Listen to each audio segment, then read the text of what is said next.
What's up, everybody? Welcome back to the channel, and check this out, y'all.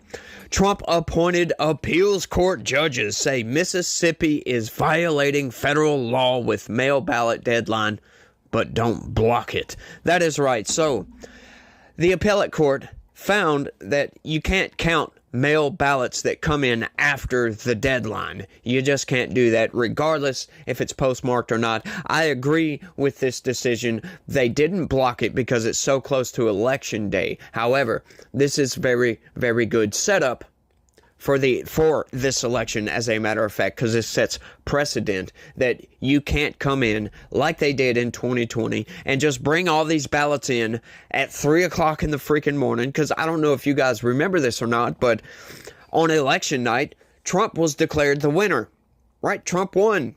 And then all of a sudden, all these ballots come in, and then the next morning we wake up and find Joe Biden actually won. That seemed very, very suspicious to the vast majority of Americans, right? Everybody on the left was like, yay, we win.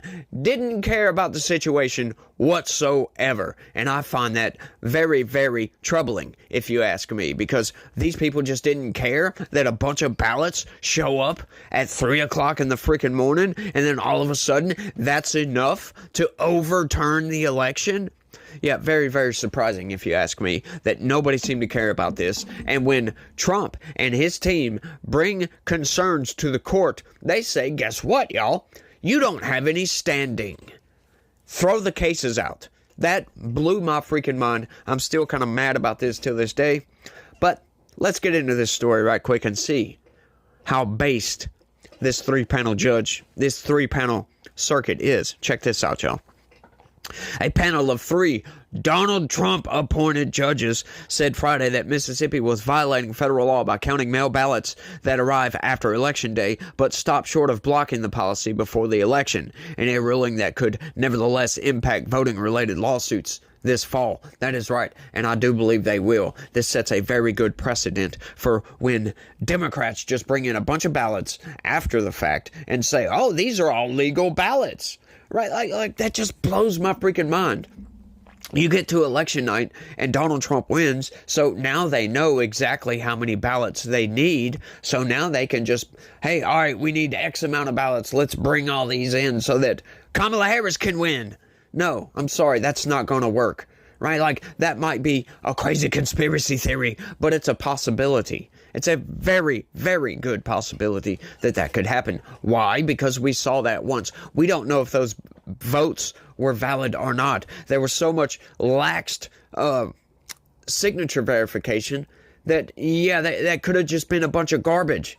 Like, we found a lot of anomalies in that election, and nobody seems to care about it. They all keep saying, oh, there's no evidence of voter fraud, but yet, you know, Pennsylvania was found to have more registered voters than people. How possible is that, y'all? Let's get into it, though. The ruling from the Fifth Circuit Court of Appeals is a victory for the Republican National Committee and others who brought the case in Mississippi, a non-battleground state with very little mail-in voting, seeking a ruling by a far-right circuit court friendly to their arguments. Yeah, it's called venue shopping. This is what they do.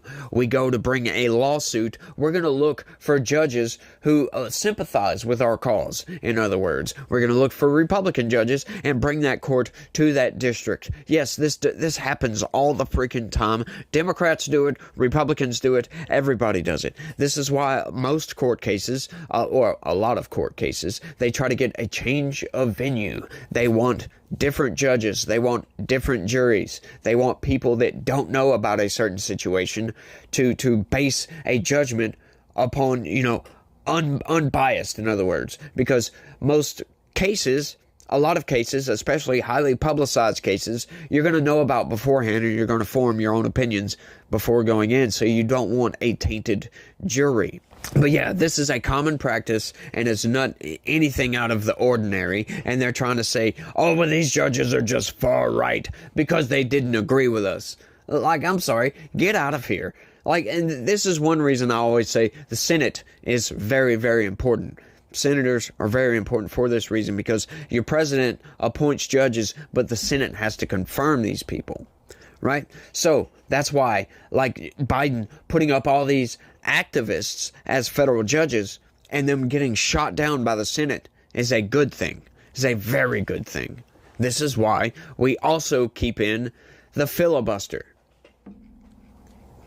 Voters deserve nothing less than a fair and transparent election, which ends on November 5th.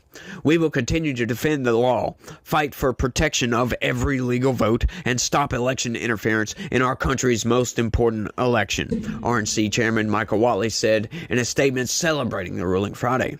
Democrats and voting rights advocates fear that a ruling in Republicans' favor will be used to boost challenges to late arriving ballots in other states, which could make the difference if the margins are tight in key races. Yeah, so they're scared that they're not going to be able to bring in ballots after the fact, after they know how many votes they need for Kamala Harris. Yeah, they're scared about that. Why? Why would they be scared?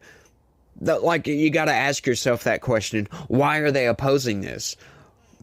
Everything has a freaking deadline. I'm sorry.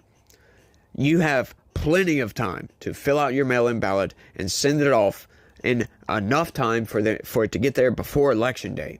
If you can't do that, I'm sorry, your vote deserves to be thrown out. That's just how it is. There are deadlines to almost everything, and we need to keep those deadlines. We don't bend the rules because of feelings, right? Facts don't care about your feelings. I'll go ahead and say that. Your emotions do not matter when it comes to things like the President of the United States and deciding who the President of the United States is going to be. Your emotions do not matter. Facts matter in situations like this. And the fact is, the Constitution ascribes one day for voting. So that's why all this election month garbage I find to be abhorrent, to be honest with you. But hey, that's what we've decided to do, and that's what they're doing. You got all this early voting, you got mail-in voting, you got absentee ballots. Oh, because everybody gets a say. Yeah, who cares about that? If you can't show up on Election Day and go vote, I'm sorry. They need to make Election Day a holiday. That's my belief. That is my belief. Paper ballots, everywhere else in the world can do this. Why can't we do this? Makes no sense to me. Congress statutorily designated a singular day for the election of members of Congress and the appointment of presidential electors, the Fifth Circuit panel said. Text, precedent, and historical practice confirm this day for the election is the day by which ballots must be both cast by voters and received by state officials. Among the states that allow for late arriving ballots are Nevada, Ohio, and Virginia, and does Maryland, the site of a competitive Senate race. Also allowing for post-election ballot receipt is California and New York, both states that could make a major difference in which party controls the House of Representatives. Even as the ruling has no immediate effect on the coming election, it could help propel any legal challenges that Republicans seek to bring against any of the roughly 20 states and jurisdictions that count ballots arriving after Election Day. See, counting ballots that arrive after Election Day should not even be a thing. It shouldn't be a thing whatsoever, but that's not to conflate that with counting ballots after Election Day that came in before Election Day. Like, that's a thing. That happens. I don't see why that happens, because if a state like Florida with like almost 30 million people can have their election, count all the votes, and get you the results that night, why can't everywhere else in the country? Like, seriously, Texas can do it. Texas has 30 million people as well. Why can't other states do this with lesser populations, as a matter of fact? Like, to try to make it a contrived system where you got this whole month, and you got this whole month to vote and fill out your mail-in ballot and send all this stuff off, and it can't get there by a certain day. Yeah, I'm sorry. I am sorry. That vote deserves not to be counted. Nevada's policies allowing the late arrival of mail ballots are already being challenged in state and federal courts by Republicans, but courts in those cases have so far rejected those arguments. Doesn't matter, because this court decided that they didn't reject those arguments, that they said, yes, this makes sense. This makes a lot of sense. Casting doubt on ballots that were not counted until after Election Day was key to former President Trump's efforts to delegitimize and overturn the 2020 election, but Friday's ruling was careful to specify that it's not commenting about the actual counting of ballots after Election Day, only those received. That is not true. That is not true at all.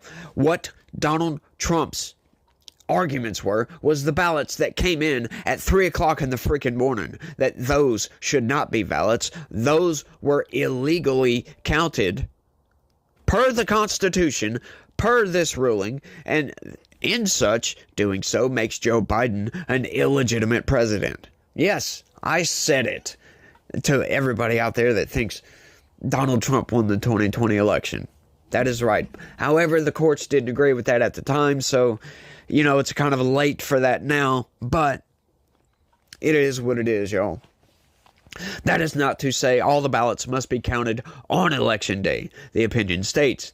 Even if the ballots have not been counted, the result is fixed when all of the ballots are received and the proverbial ballot box is closed. The selections are done and final. By contrast, while election officials are still receiving ballots, the election is ongoing. The result is not yet fixed because live ballots are still being received. Although a single voter has made his final selection upon marking his ballot, the entire policy must do so for the overall election to conclude, the court added. So the election concludes when the final ballots are received and the electorate, not the individual selector, has chosen. The Fifth Circuit's ruling is only binding on the 3 southern states covered by the circuit, and for now, the panel is not ordering that the policy be blocked in Mississippi for the current election, instead sending the case down for more proceedings. Hopefully, once again, this is going to translate into this election, as a matter of fact, because if we get tons and tons and tons of ballots come in after Election Day at 3 o'clock in the freaking morning, right? Republicans are going to challenge it. They're going to cite this precedent right here. It's going to go all the way to the Supreme Court. The Supreme Court's going to have to make a ruling. And after that, that's going to make the decision whether we will or will not count ballots that come in after midnight on Election Day. And I don't think we should. The Constitution clearly states this. Now, we're already outside of the Constitution on Election Day by having an entire election month. Because the Constitution says, what does it say? I forget right off the top, but it's something like the Tuesday following the second Monday of November or something like that. It's kind of convoluted the way they do it, but it's kind of weird, right? Like, I think that's the wording. Don't quote me on that, but it's something like that.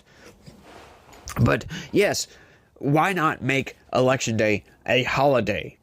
I don't understand this. Let everybody off of work. Hire more polling watchers and people, ballot counters, whatever you got to do. Do that. What's the problem here? I don't see the problem with doing this. Why we need to have an entire election month. But look, I get it. I see the arguments for both. That yes, when you have 330 million people, right? Of course, not all 330 million people vote. Only about 140 million of these people vote. But even still, when you have 140 million people trying to go vote all on the same day, yeah, things get backed up, to say the least. But, I understand having early voting start like a month beforehand. I get it. I totally get it. But that's not what the Constitution states. The Constitution states single day, the Monday following the second Monday in November, something like that, or the Monday following the first Monday of November. I forget exactly. Can't really remember, but that's what it is. Hopefully, once again, like I said, if boxes and boxes and boxes of ballots come in at 3 in the freaking morning, or November 6th, or November 7th, and if they try to count them, hopefully it gets challenged, goes to the Supreme Court, and all of those ballots get thrown out, because that's BS. That is outright BS. Because, once again, you're opening the door for fraud here. You could have tons and tons and tons of ballots printed up with garbage names of registered voters, non-citizens, anything you want, right? And once you see how many ballots you need, you'd be like, all right, we need 47 boxes, and send them in. And then all of a sudden, Kamala Harris wins. Like that's a very, very logical possibility. And I wouldn't put it past Democrats or Republicans to do something like that. However, I don't think Republicans would do something like that. But we do know that this did happen in 2020, whether that was fraud or if it was legitimate votes that were just caught up in the postal system. We don't know, right? That's the claim, though, that they just arrived late because of the postal service. Yeah, I'm not so sure about that. Like, why would you wait until a couple of days before the election to mail in your ballot, knowing it takes several days for something to arrive somewhere by mail? Like, that blows my mind. It makes absolutely no sense. And once again, like I said, if you wait all the way up until a couple of days before, you deserve to get your ballot thrown in the freaking garbage, in my opinion. Judge Andrew Oldham, joined by Judges James Ho and Kyle Duncan in Friday's opinion, instructed the lower court to give due consideration to the value of preserving the status quo in a voting case on the eve of an election.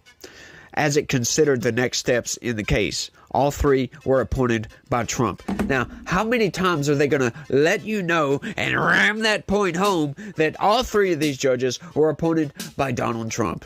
Like, poisoning the well. Once again, these people are deranged with Donald Trump. I've stated it before outright that there's no reason for them to say it's Trump-appointed judges, right? But they do it. And for what reason? Think about that. This is the manipulation of the corporate press. And this is why you guys out there need to smash that like button, subscribe to this channel, and share this video with anybody and everybody. That is right. That's all to that story. But I want y'all to let me know what y'all think about all this down in the comment section. What do y'all believe happened in 2020? Was that a bunch of fake ballots and Joe Biden is not a legitimate president? Or was it just a bunch of idiots that waited way too late to send in their mail-in ballots? Let me know what you think. That's all I got for this one. I want to thank everybody for watching, and y'all try to have a good day. Stay legitical. Peace.